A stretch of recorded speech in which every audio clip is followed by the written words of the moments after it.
All right, we can go ahead, Commissioner, and start our conversation. We may have some other folks join us. I know we also have another meeting this evening immediately following this one to set the residential tax factor, which is carried over from last night. But given that we had already had this meeting scheduled, I did want to go ahead and hold it anyways, especially with some of the news that we're seeing about the new variant. So, perhaps if you just wanted to share some of your thoughts about our current status. I know it's been a couple of weeks since we've met together. And as always, appreciate you, your work, the work of your department, and your willingness to engage in this setting as well. So if you'd like to provide a brief update, this is, of course, still recorded and placed on the municipal meetings page as well, which it does get some viewership there too. And I know we have Mr. Tuttle here. So if you'd like to share a little update on what's going on relative to your department at this time. And then perhaps I think what I'm sort of most interested in hearing is if we're hearing anything from the Mass DPH relative to the new variant and anything they're recommending at this time. So let me start with that. The Omicron variant, we have not heard anything about as far as a Massachusetts strategy is concerned. As you know, the World Health Organization was meeting yesterday, and I believe the meeting continued today to make some recommendations. The FDA, the CDC, they're meeting, and so what they're doing now, I mean, there are a couple, the factors are really around transmissibility, and it's been reported that it is highly transmissible. And then the next question is whether or not the vaccines that we have are going to be effective against this new variant. And that's a question that has not been answered yet. As you know, many experts from around the world have differing opinions about whether or not this variant is as contagious as it is being reported. So that's some of the work that's being done now. I expect that they gave us a 2-week time period where we should hear something. And so I'm expecting that will happen before that. But right now, Mass DPH has not given us any instructions. On Thursday, we will have a large meeting with all of our community partners, as we do every Thursday, as you know, Councilor Letterman. That meeting will be joined by State DPH, as it always is, but we are expanding to have some discussions about our strategy for outreach, and then we'll hear some reports from Mass DPH perhaps on Thursday. If not before, we'll get a better handle on the Omicron variant and what its impact is for the world, not just the United States. They still are reporting no cases in the United States. However, obviously everyone knows it's just a matter of time before that variant gets here. We are not going to be immune to this. And so the questions around transmissibility and vaccines is going to be critical. Well, thank you very much, Commissioner. And I see we've been joined by Councilor Whitfield and Councilor Edwards. Councilors, I think you had actually, when you had come into the Zoom, the Commissioner had just begun speaking. So I think you probably were able to pick up her update for the most part relative to the Omicron variant and the fact that we're still sort of awaiting more information as to how it behaves and what, if any, additional precautions we should be taking. Commissioner, would you like to talk a little bit about the ongoing work of the department relative to vaccinations and any other challenges you might be facing at this time? Certainly, we are, as you know, and I'll go over our data a bit. We are vaccinating on Tuesday from 9 to 12 at St. John's. We're vaccinating Thursday evening at St. John's as well, but that's from 4 to 7. The challenge with our former sites is that schools are back in session. As you know, when we did vaccinations last year, we were able to use the schools, but the schools are being used obviously for student learning. Even on the weekends, they are preparing the meals and they use the kitchens. And so we weren't able to use the schools. And we had to look for an alternate space. So St. John's was kind enough, and that site worked for us last time we were vaccinating. So we're using that site. We still continue our outreach efforts. And again, on Thursday, we meet with all of our outreach partners, Gandara Behavioral Health Network, Bay State Mercy, all of the New North Citizens Council, as well as Tapestry, all of the funded organizations. And as you know, the city of Springfield is not the only funded organization doing this work. Those organizations receive funding directly from DPH to go door to door and assist with outreach. So that's some of what we are continuing to do. So the work continues. The news, however, is very concerning for the city of Springfield as far as our data is concerned. We did go down 118 cases last week. That, I believe, was strictly, and I will tell you where we are right now for Monday, Tuesday, and Wednesday, Sunday, Monday, Tuesday, and Sunday, Monday, Tuesday, 3 days. So we are absolutely did go down 118 cases. That had to do with the fact, I believe, that AMR was not testing on Wednesday and Thursday of last week. They resumed testing on Friday, but that would have meant that we did not get concrete reports during that time because they were not doing testing. The other factor is that schools were out. They let out, I believe, on Wednesday. They were out Wednesday, Thursday, and Friday. So we weren't doing pool testing in our schools because our students were on midwinter. So that is the reason I believe our cases went down 118, which is evidenced by my cases Sunday, Monday, and Tuesday of this week. Sunday, I had 122 cases, Monday, 110, and Tuesday, today, 120. So what that means is right now, we're at 352 cases, and all of last week, we obviously saw that number dip to 377. The vaccination rates, I will go over quickly and then answer any questions. Fully vaccinated for the city of Springfield is 54%. That has been inching up slowly, but it is inching up. One dose is 63%. The Black fully vaccinated rate is 45% of the population, Hispanic 36% of the population, and white 67% of our population. As you know, we've started vaccinating the 5 to 11-year-old, and though 7% of those students have one dose, 0 fully vaccinated because we just started vaccinating, so we don't have any second doses there. The 12 to 15-year-olds, 53% have one dose, 44% fully vaccinated. The 16 to 19-year-olds, 50% one dose, 43% fully vaccinated. The 20 to 29-year-old group, 50% one dose, 42% fully vaccinated. 30 to 49, 76% with one dose and 66% fully vaccinated. The 50 to 64-year-old age group, 94% is one dose and 84% fully vaccinated.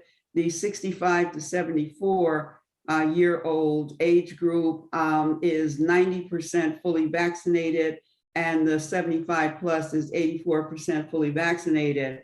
The one dose for those age groups are less than, because it appears that a good number of that age, those two, the 65 to 74 and 75 plus, have been vaccinated. For the most part, we have penetrated most of that population.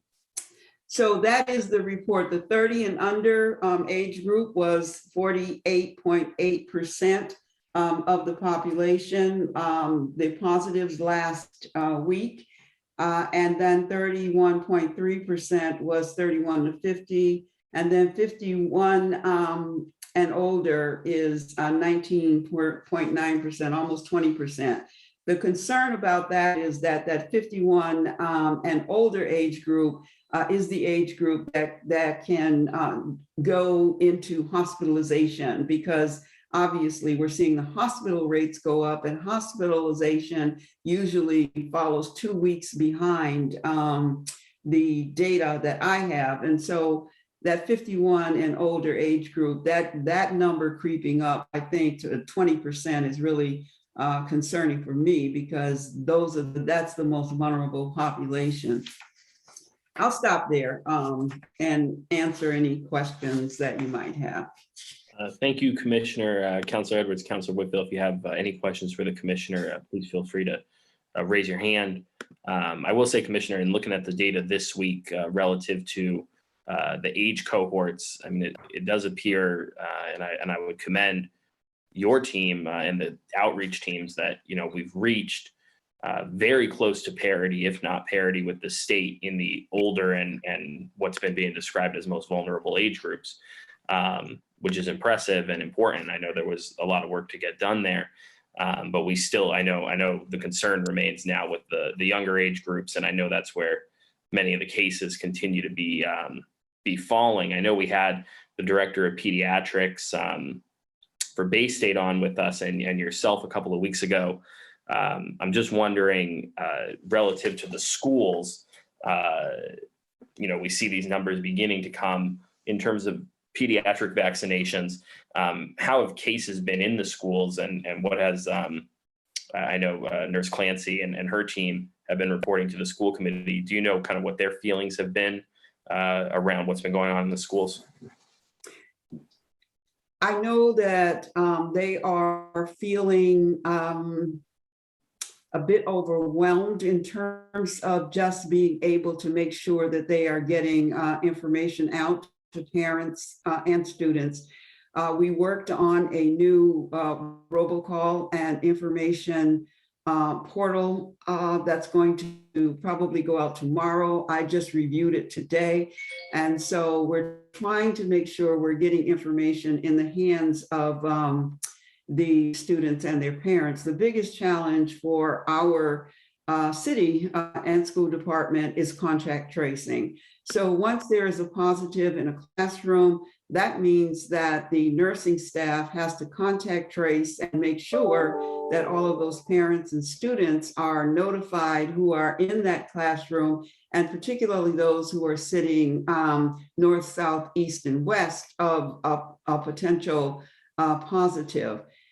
So that they are still doing the pool testing. They're doing an excellent job. It is not easy for our nurses in Springfield Public Schools to do the regular work that they're required to do and do contact tracing on top of that. So they are doing an excellent job. I know that they're feeling a bit challenged by all of the work, but Jeannie has been able to hire some additional help with the support of the superintendent and the mayor, so that she is feeling as though once those individuals get on board, she's going to feel better about the contact tracing piece. For us, the contact tracing, it's concerning that the Commonwealth shuttered the CTC. So we don't have a contact tracing collaborative right now. And so our staffs are doing the contact tracing, which is extremely time consuming. And if you think about the numbers that I just reported to you, the 122, 110, and 120, those are households that we have to contact in order to figure out who they came in contact with, and then either isolate or quarantine. So school department is challenged. I know that everyone's doing all the work they can, but it's a massive job right now, particularly with the cases increasing. So at this point, contact tracing is falling entirely on the municipality. That's correct. DPH did allocate some, and I call it minimal funding, that's me, so that we can hire a couple of people and an epidemiologist to be able to enhance our work effort. It's a 2-year grant for $200,000. So that's $100,000 each year. But, to get individuals on board it, and get people who want to work, who will take a position for just 2 years, knowing that at the end of 2 years, we cannot promise them ongoing work. But so yes, to answer your question, the cities and towns are responsible at this point for contact tracing. How many contact tracers do we have, and are we hiring more? We are using, it's an all hands approach by the department. So we have individuals who work in the department who are, who have other job responsibilities. But for example, Chris Mary Gonzalez, she's race, health and race equity individual. She's one of the Spanish speaking individuals in our department. So we will pull her to say, we need some help with contact tracing. We have community health workers who are part of our Holyoke Community College Collaborative, who we are using to do contact tracing. We are hiring, or at least putting on contract or putting on staff for the 2 years, 2 contact tracers plus an epidemiologist. So it's a lot of work and people are doing an excellent job, but it's just a matter of us, because we are so, focused on COVID right now. We need to use all of our internal resources to make sure we're doing contact tracing. Certainly. All right, Commissioner. Councilor Whitfield or Councilor Edwards, anything, any other questions or anything to add for the Commissioner? I think that it was very thorough and you asked everything that I would have asked. So thank you for that. Thank you, Councilwoman, and I see Councilor Edwards nodding as well. So, Commissioner, I do want to thank you again for taking the time to update the council as president and for all your work. As always, is there anything at this time that the council could do to support you and your department in the work? Well, I think using your platform, and I think I've said this before, to encourage vaccinations would be a wonderful thing to do so that we can let individuals know how important this is. And with the Omicron variant, I'm also, it's also important that we continue to do the 3 things that are public health mitigation strategies: wash your hands, watch your distance, and when you're in crowded situations, wear your mask. I don't know about you, but I've been seeing a lot more face coverings wherever I go. I think people are taking the Omicron variant seriously. And when I'm in a Walmart or a Lowe's, and I do go to these places just to observe, people are wearing face coverings and taking this seriously, and that's good. But that's what we can continue to do: encourage vaccinations. I agree with you, Commissioner, and I think that's the issue with this new variant is folks are definitely still having some level of fatigue from the pandemic. It's been almost 2 years now, and I think folks have to look at history and realize these sorts of public health challenges can last quite a while, and we need to be very vigilant as we go forward. So that's certainly what we will do. I know we have a meeting at 5:30 relative to the tax rate, so I do want to get councilors out. Commissioner, just one more question came to mind: is are we getting data from the state on booster utilization? Do we know how many people have gotten boosters so far? There is booster language on the data. It's low right now. I think it's somewhere around 1 million. If I remember, it was 978,000 was a number that I had from Monday. But I'm sure it's ticked up a bit now, but the boosters are ongoing and we're doing them as well. All right, excellent. Well, thank you very much, Commissioner. Thank you, councilors. We'll adjourn this meeting. We'll stay connected and call another meeting at the time that we have a little more information on the variant. Thanks, everybody. Thank you very much. Good luck with your tax rate setting meeting. Take care. All right. We're looking forward to it. I'll bet.